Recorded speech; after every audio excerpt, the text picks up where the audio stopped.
Hoy quería compartirles, para que no pueda hacer dos cosas a la vez, ahí está, un poquito lo que, continuar de alguna manera lo que el pastor estuvo hablando el domingo pasado. ¿Se acuerda alguno lo que habló? Habló de ser testigos con poder, ahí está, testigos con poder, ¿sí? Un poco lo que veníamos hablando ya desde principio de año, esto de poder ser testigos, y le agrega este énfasis, ¿no? del poder salir. No, me gustó algo que comentaba el pastor la semana pasada, y es lo que nos diferencia del resto, no es el transmitir lo que nosotros creemos, una creencia nomás, sino que tenemos ese plus que en realidad es lo que marca la diferencia, que es ir con el poder, ¿no? Que es el poder del Señor en cada uno de nosotros. Porque no son obras ni méritos propios, sino que es el Espíritu Santo en nosotros y a través nuestro que nos ayuda a que no sea un mensaje, sino un mensaje lleno de poder, ¿no? Y eso es lo que cambia las vidas, lo que nos transforma por completo. Lo que hoy quería transmitir es algo que me ponía a pensar esta semana en casa y lo veía reflejado en la palabra, y es que, no sé, yo por ejemplo pensaba, al ser testigos con poder, y yo quiero ver milagros, yo quiero ver señales, ¿no? Como que esa sería la mayor demostración de poder. Pero leyendo en la palabra y buscando cómo hacía Jesús al momento de llevar a cabo este milagro o este prodigio, antes estaba la compasión. Y eso es lo que a mí esta semana me estuvo hablando el Señor, y es lo que hoy les quiero compartir acerca de la compasión, ¿no? Entonces, el poder de Dios reflejado en el Nuevo Testamento, no solo a través de la vida de Jesús, sino también de los discípulos, se ve en señales, se ve en prodigios, se ve en sanidades, en liberaciones, en cosas totalmente sobrenaturales, fuera de lo normal. Pero no solo se ve ahí el poder de Dios, sino que también se ve en el carácter de Jesús, en el carácter de los discípulos. Y eso también es una demostración del poder de Él. ¿Cómo hizo Esteban para decir, Señor, perdonalos mientras lo estaban apedreando? Ese es el poder de Dios. ¿Por qué? En nosotros mismos estaríamos corriendo, evitando que nos apedreen, o diciéndoles de todo, o atacando. Pero es el poder de Dios que se manifiesta no solo en eso sobrenatural de un ciego que ve, un cojo que es sanado, sino en el poder de Dios en el carácter también. Y la compasión es uno de estos puntos. Entonces quiero hablar qué es la compasión. A mí, si me dicen qué es compasión, y digo, no sé, como que siento lástima por alguien, o veo la necesidad de alguien y hay algo en mi interior que se genera. Pero la compasión tiene algo en su definición que va más allá de eso, y es lo que les quiero compartir hoy. Dice, la compasión es un sentimiento y un valor humano que implica reconocer el sufrimiento ajeno, sentir empatía por esa persona, es decir, que nos podemos poner en el lugar de esa persona, en los zapatos del otro, pero no se queda ahí, sino que hay un deseo activo de aliviar o eliminar su dolor, actuando en consecuencia. Es decir, que no es solo lástima la compasión, ¿no? O sea, está el sentimiento, sí, está la empatía también, pero lo que diferencia la compasión es este deseo activo de querer cambiar la situación que estoy viendo, el sufrimiento ajeno, ¿no? Y podemos identificar este sentimiento de compasión en Jesús.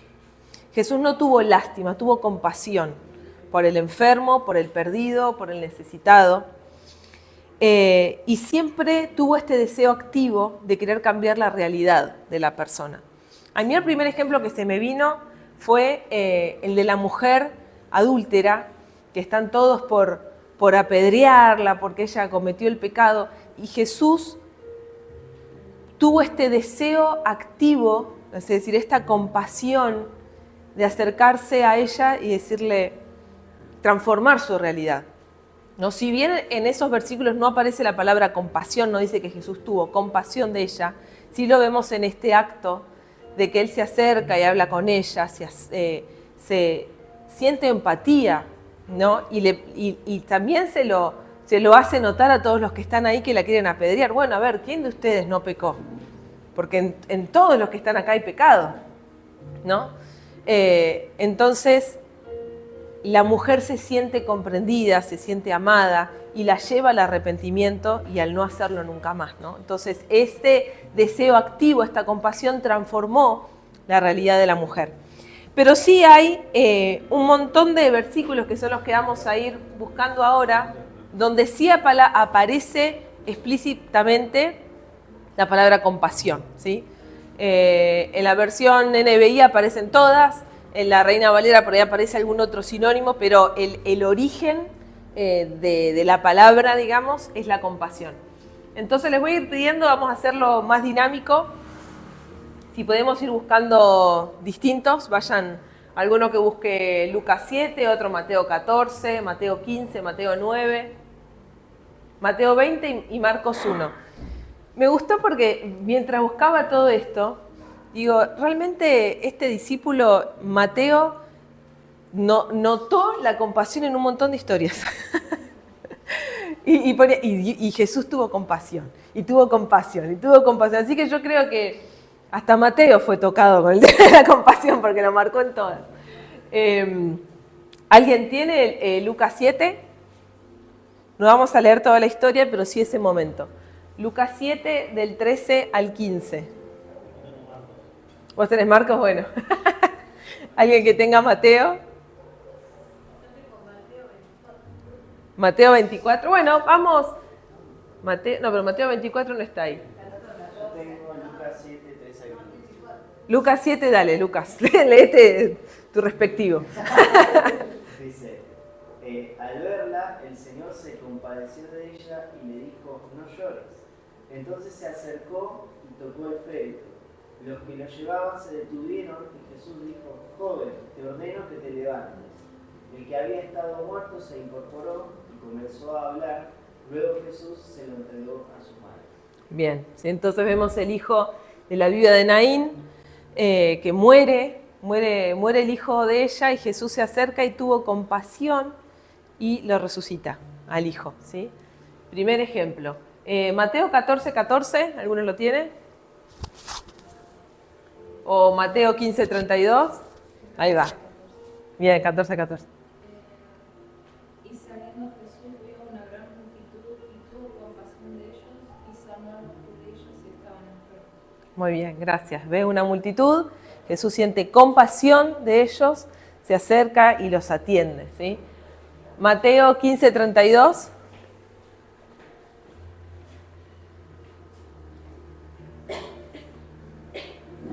A ver si no hay algún otro. Mateo 9, 36. ¿Allá? Dale, 15, 32. Gracias, María. Jesús llamó a sus discípulos y les dijo, siento compasión de esta gente porque ya lleva 3 días conmigo y no tienen nada que comer. No quiero despedirlos sin comer, no sea que se desmayen por el camino. Muy bien, gracias. Vemos la alimentación de los 4.000. 4.000 personas se acercan a escuchar a Jesús y estuvieron todo el día. Y Jesús no es que cuando termina les dice, bueno, váyanse, gracias por venir. No, tuvo compasión de ellos, dijo, no se pueden volver sin comer. Vamos a multiplicar lo que tenemos, con el poder de Dios se multiplica. Entonces ahí vemos de vuelta, compasión, ¿sí? Se puso en el lugar de ellos, hasta del hambre se fijó Jesús. Se puso en su lugar y dijo, no, pero deben tener hambre, estuvieron escuchándome todo el día. Vamos a hacer un milagro, que ellos vayan con la panza llena a casa, después del largo día que tuvieron, ¿no? Mateo 9:36 lo leímos. No lo leímos. Mateo 9, ¿cuál tiene? Al ver Ah, bien. las multitudes, tuvo compasión de ellas, porque estaban agobiadas y desamparadas como ovejas sin pastor. De vuelta, ¿no? Tuvo compasión de ellas. Mateo 20:34. Entonces Jesús, compadecido, le tocó los ojos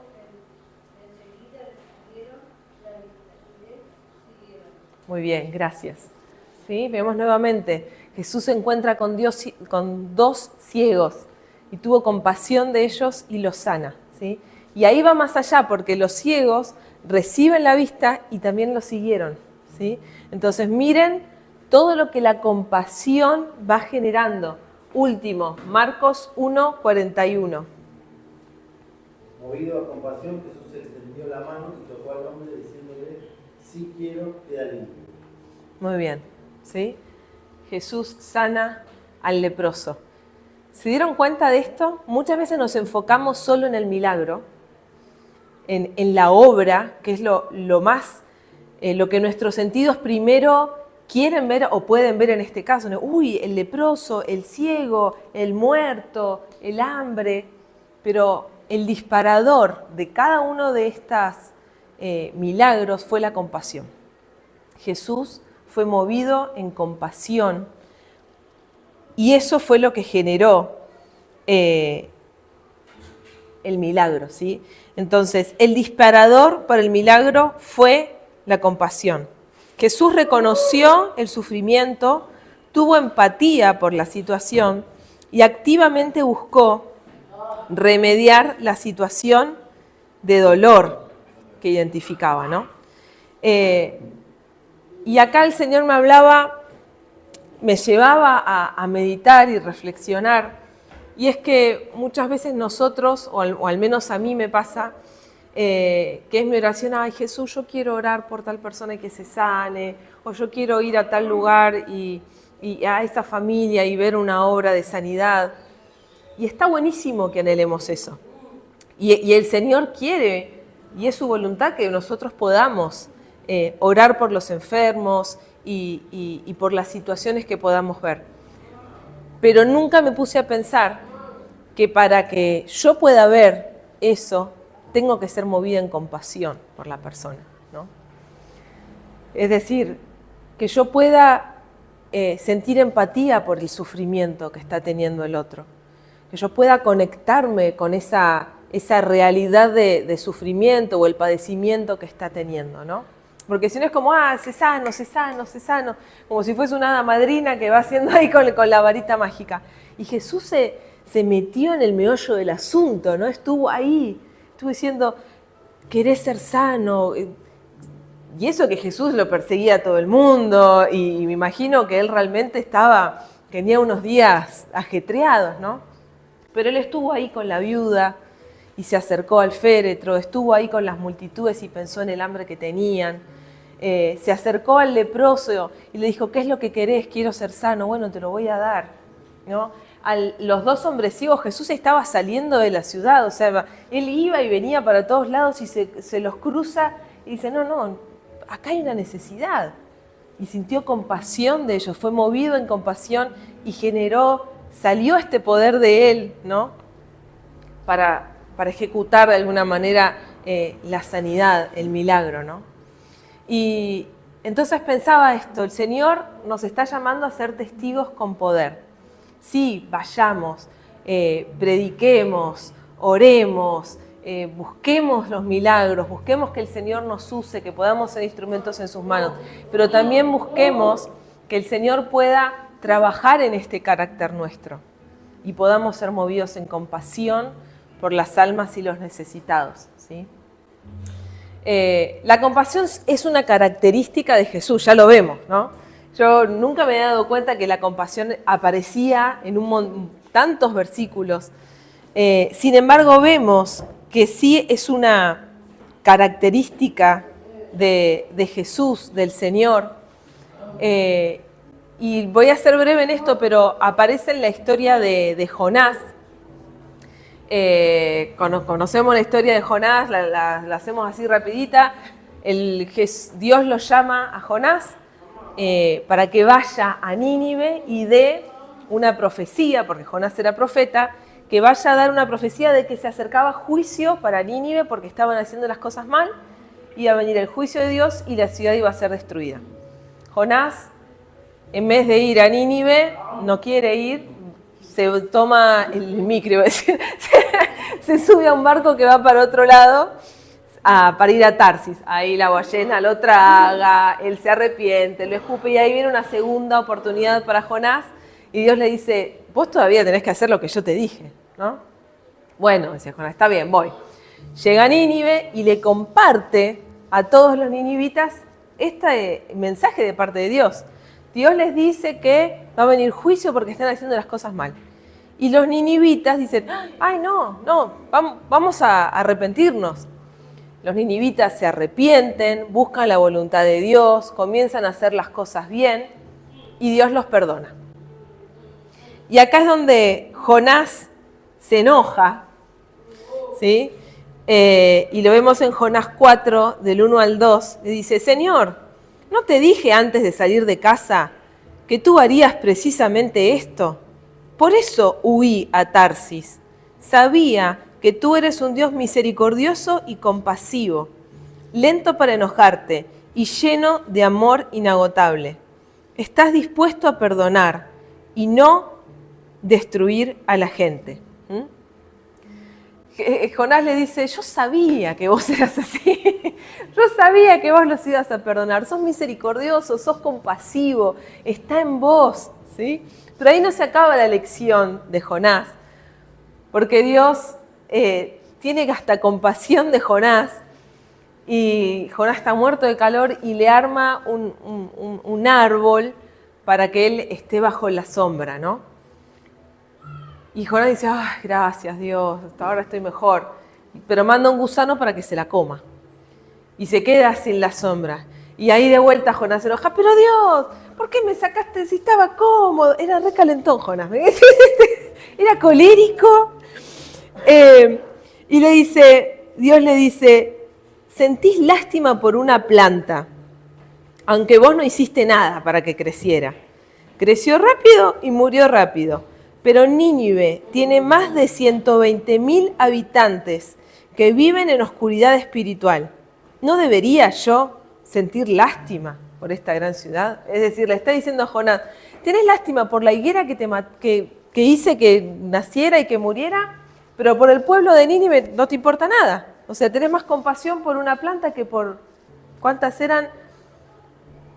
120.000 habitantes. Y ahí pensaba, muchas veces ponemos nuestra compasión, nuestra lástima en cosas que no tienen el mismo peso que el sentir compasión por los necesitados y por tantas personas que necesitan al Señor, ¿no? Sin embargo, acá está la enseñanza que Dios le dio a Jonás, la compasión no se le niega a nadie, ¿sí? Si el Señor es compasivo, si Jesús siendo hombre fue compasivo, nosotros también tenemos que desarrollar esta compasión por el necesitado, por el hambriento, por el que está haciendo cosas malas pero que realmente necesita al Señor, ¿sí? La compasión entonces es lo que nosotros necesitamos comenzar a desarrollar. Y después van a venir, si está en la voluntad de Dios, van a venir esos milagros, van a venir esas señales, vamos a poder ver el obrar de Dios de esa manera sobrenatural, pero el primer poder como testigos se desarrolla en la compasión, ¿no? Y hay dos versículos, y acá creo que había dejado acá una frase. La demostración del poder de Jesús no fue únicamente el milagro en sí, fue primeramente el sentimiento de compasión hacia el prójimo. Debemos comenzar con la compasión, ¿sí? Y acá tenemos unos dos últimos versículos, Efesios 4:32 y Primera de Pedro 3:8, que dicen, más bien sean bondadosos y compasivos unos con otros y perdónense mutuamente, así como Dios los perdonó a ustedes en Cristo. Como leímos al principio, la compasión tiene un aspecto activo. No es solo el decir, siento, no solo tengo esa empatía, sino que está el deseo activo por querer cambiar esa situación, ¿no? Entonces, sean bondadosos, compasivos, perdónense, así como Dios los perdonó a ustedes en Cristo. Y Primera de Pedro dice, en fin, vivan en armonía los unos con los otros, compartan penas y alegrías, practiquen el amor fraternal, sean compasivos y humildes, ¿sí? Entonces, a modo de conclusión, cuando hablamos de ser testigos con poder, el punto de partida es la compasión, ¿sí? Comencemos a desarrollar en nuestro carácter este sentimiento de empatía y búsqueda de remediar el sufrimiento ajeno. ¿Cómo arranco? Oremos por los necesitados, compartiendo el Evangelio, brindando ayuda a los que están cerca, pero siempre con esta compasión en el corazón, este deseo activo de con el poder del Señor y la ayuda del Señor poder cambiar la situación de los que están alrededor nuestro, ¿sí? Así que esto es lo que esta semana el Señor me estuvo tratando realmente en mi vida. Me llevó a cambiar mi oración, es decir, bueno, Jesús, no, quiero sentir primero la compasión, no solo lástima, quiero compasión, quiero vivir este deseo activo de querer cambiar la situación, y sé que no es solo con mis ganas, sino que es el Espíritu Santo a través nuestro que nos ayuda y nos mueve en compasión también, ¿sí?